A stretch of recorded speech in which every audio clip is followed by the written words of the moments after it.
ma ei taha selle auto kuskil minna, ma ei taha selle autole mingit raha anda. Meie oleme Sandra ja Hans ning koos oma ustava karavan Molliga sõidame me ringi mööda Balkani poolsaart. Näitame, kuidas päriselt autos igapäevaelu käib ja avastame eepilisi kohti, nii et kinnita turvavöö ja ühine meiega, sest sellest tuleb üks vinge seiklus.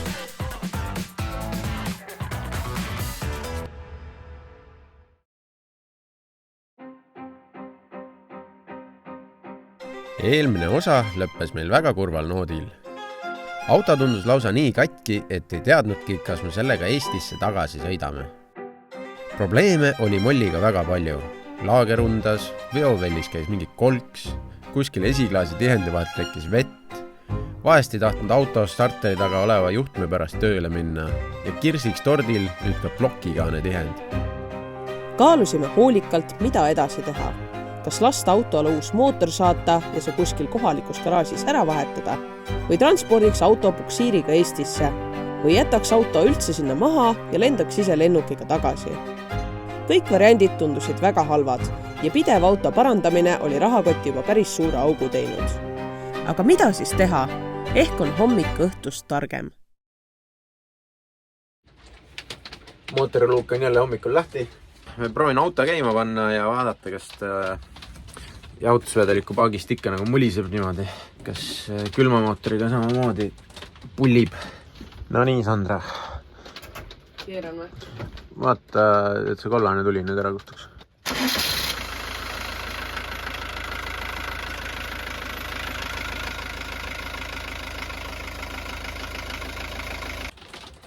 Nagu praegu hommikul ei ole see seis nii hull, et mõtlesime, et ostame siis jahutusvedeliku äkki juurde ja siis äkki susjutab edasi natuke.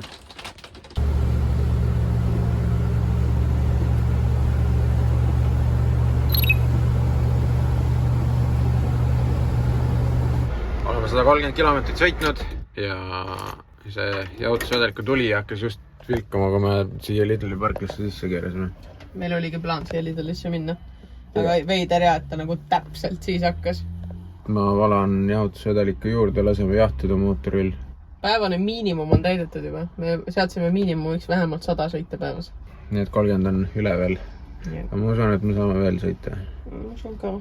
Aga jah, 100 jälle Eestil lähemal.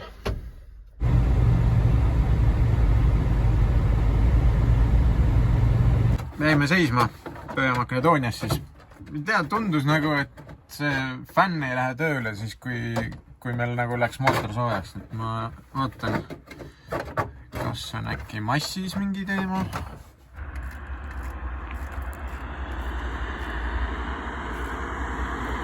Mõtlesin, et kontrollin seda, miks fänn tööle ei lähe ja siis avastasin, et see massipolt on nagu kuidagi imelikult lahti. Väga veider igatahes. Nüüd, kui ma panen siia, see on see pistik, mis paneb selle fänni käima, mis siin radikal on. Kui ma panen siia juhtme taha need.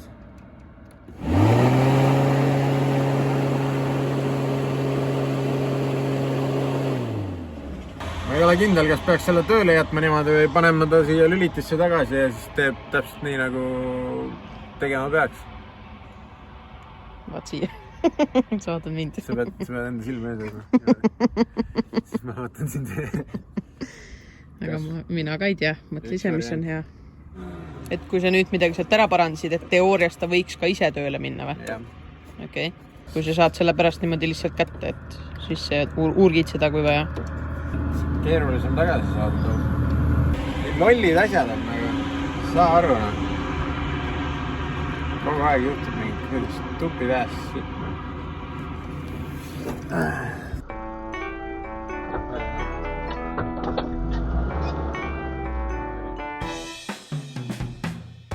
Kui juhe jälle tagasi pistikusse pandud, liikusime otse maid Bulgaaria poole. Kuigi see pole kõige lühem tee, siis Molli trikitamise tõttu tahtsime sõita riikides, mis kuuluvad Euroopa Liitu, et oleks internet alati saadaval. Nii saime hoida pere ja sõpru kursis, kuidas auto vastu peab ning kui midagi peaks veel hullemaks minema, siis oleks meil kõvasti lihtsam abi leida.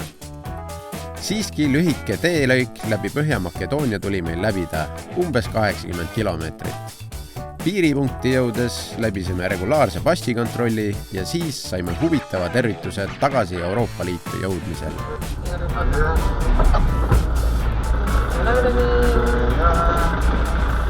Stopp-märk ei ole.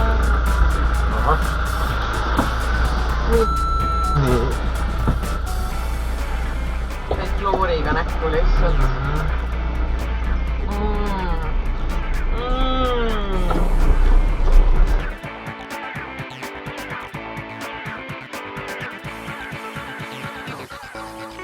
Näod bakterites puhtaks pestud andis üks abivalmis tollitöötaja meile vinjettide kohta natuke infot. Sest kui tahad Bulgaarias ringi vurada, peab sul olema makstud selle riigi teemaks.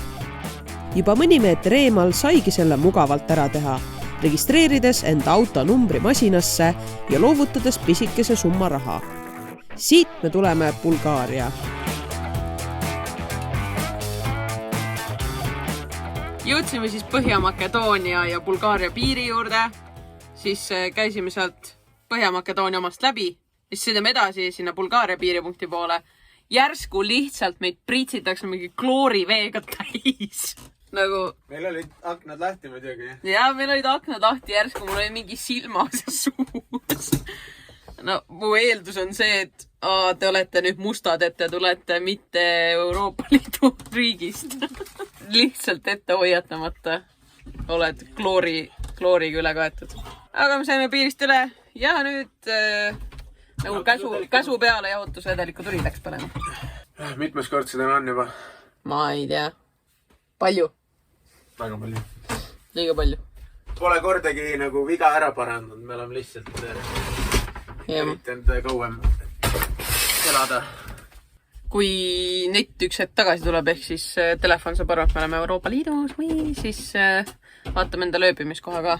See auto on suht palju vatti saanud täna, ma arvan. Nagu see, muidu üldises plaanis ei ole, aga kuna ta on nii kehvas seisukorras, siis on. 200 kilomeetrit on sõidetud. Aga me tulime Bulgaariast läbi sellepärast, et siin on netti ja kui midagi juhtub, siis meil on nagu odavam helistada ja kõike muud asja teha. Täpselt nii. Tere hommikust Bulgaariast. Oleme enda põhilised hommikutoimetused ära teinud ja nüüd jääb veel üks asi üle. Mootori luuk lahti võtta ja vaadata, mis seal toimub. Et vaataks üle, et jaotusvedelik oleks ikka täis ja kõik oleks kiki-miki. Veel tegin Volkswagen D3 Bulgaaria gruppi ühe postituse, et vaadata äkki keegi saab pilgu peale visata, mis teema meil on, sest see laagri heli läks eilse päevaga väga palju hullemaks ja no ma ei tea, kas me jõuame niimoodi Eestisse. Aga ma ei ole veel aru saanud, kust kohast see laagri heli tuleb. See tagumine ratas, mis ma just laagrid vahetasin, tal on kerge loks sees, aga ta ei tundu nagu, et ta tohiks sealt tulla. Nüüd ma olen nagu kahtlustama hakanud differit, maybe, võib ka olla veovellid, M-kumb, kuigi need said ka just vahetatud, aga noh, see ei tähenda enam midagi vist tänapäeval. Nii et pöidl pihku ja loodame, et ei jää teele kuskile ja et me jõuame Sofiasse välja täna. Täna hommikul vaatab siis selline seis vastu.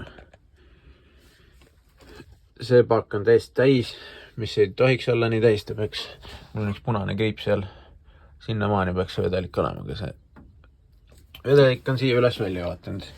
Poolikut katsudes tundub, et pool on õhk siin sees. Miski pärast on mul siin mingi leke. Plaan on, et ma tühjendan selle tagumise paagi endal jaotusvedeliku tünni, nii palju kui saab.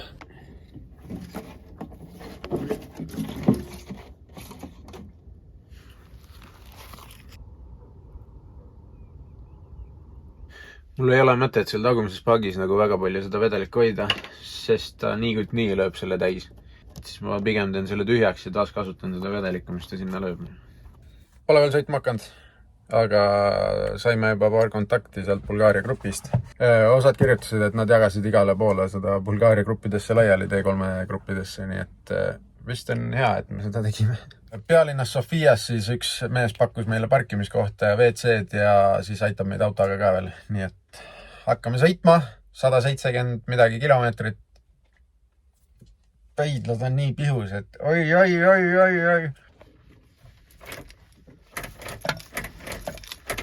oleks pidanud vähem pläkutama vist ja sõitma hakkama, sest nüüd ei tule ükski tuli tööle jälle. Kuri vaim siin autos. Ma pean nüüd nende sitajunnide peal roomama siin, et autol see paganama starteri juhe jälle nihutada. Starter.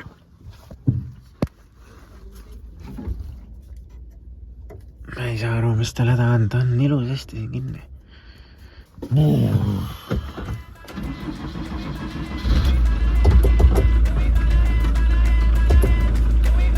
Let's go!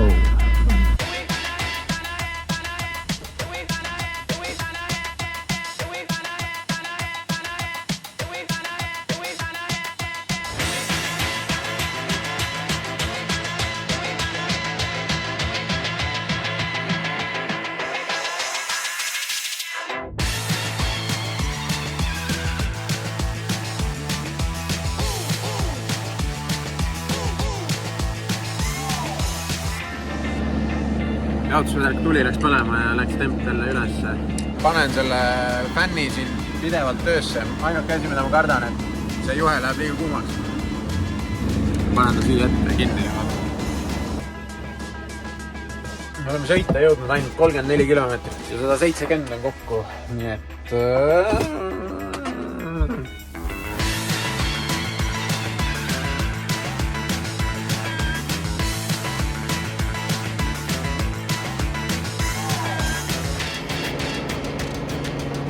102 oleme ära sõitnud. Mingi alla 70 on veel minna.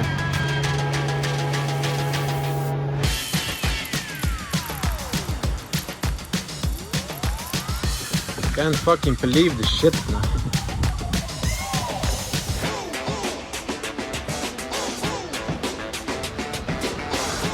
Ma ei taha selle auto kuskil minna, ma ei taha selle auto mingit raha anda.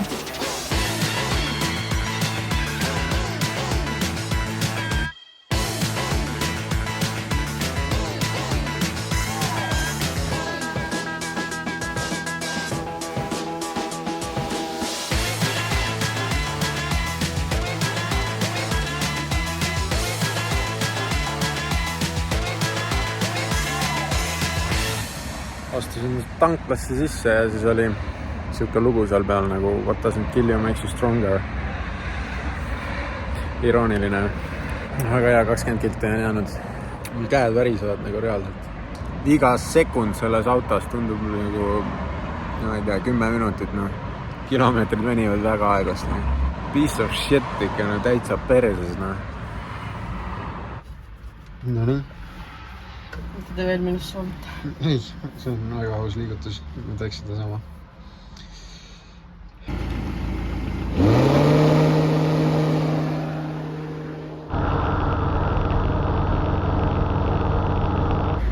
Seda 61 kilomeetrit tehtud. Uuesti rääkima. Ma ütlesin, me kusen kohe püksi.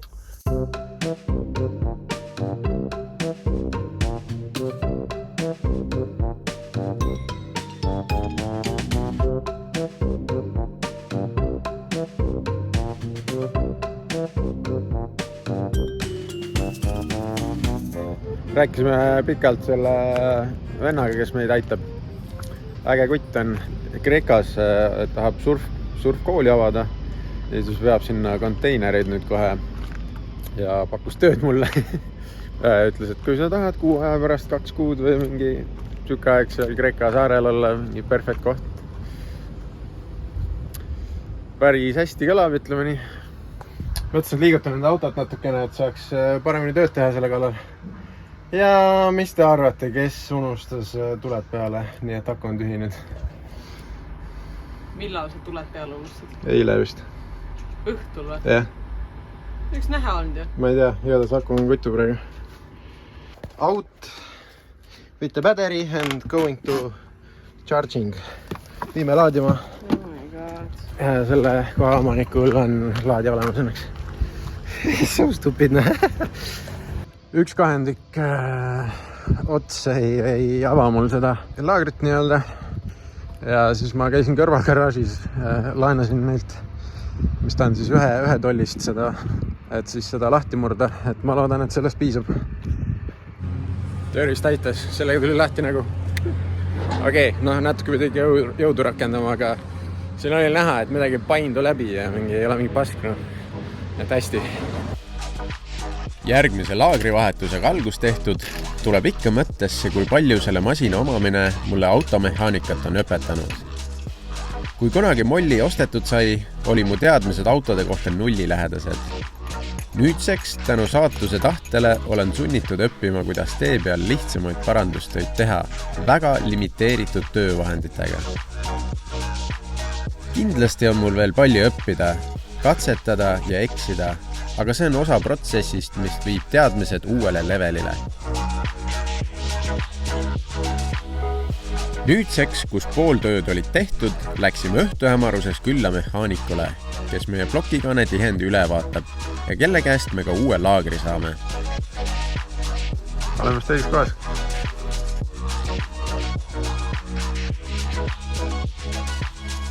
Laager sai vahetatud. Me jälitame hani praegu ja lähme mekaaniku juurde. Aga mingi koputamine käib ikka sealt kuskilt tagantpoolt. Ma ei saa päris täpselt aru, aga Kuna meie plokikanne tihend laseb heitgaasi jahutussüsteemi, siis tuleks sellest probleemist kiirelt vabaneda. Õhkjahutussüsteemis tähendab seda, et mootor ei saa õiget jahutust ja nii lähebki auto keema. Mehaanik saadab plokikanne lihvimisse ja paneb ka uue plokikanne tihendi. Et vaba aeg ära sisustada, läksime Sofia linna peale uudistama. Peab tõdema, et kahjuks linn meile erilist muljet ei jätnud. Küll aga oli tore vahelduseks aeg maha võtta ja veidi ringi jalutada. Juba peagi saime kõne mehaanikult ja suundusime tagasi töökotta.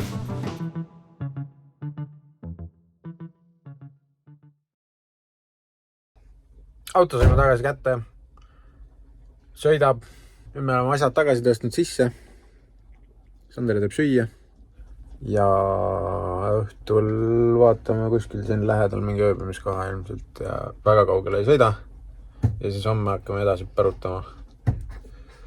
Eesti, Eesti, Eesti, Eesti, Eesti, Eesti.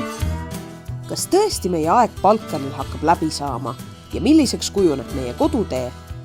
Et teada saada, pead järgmist osa ootama jääma.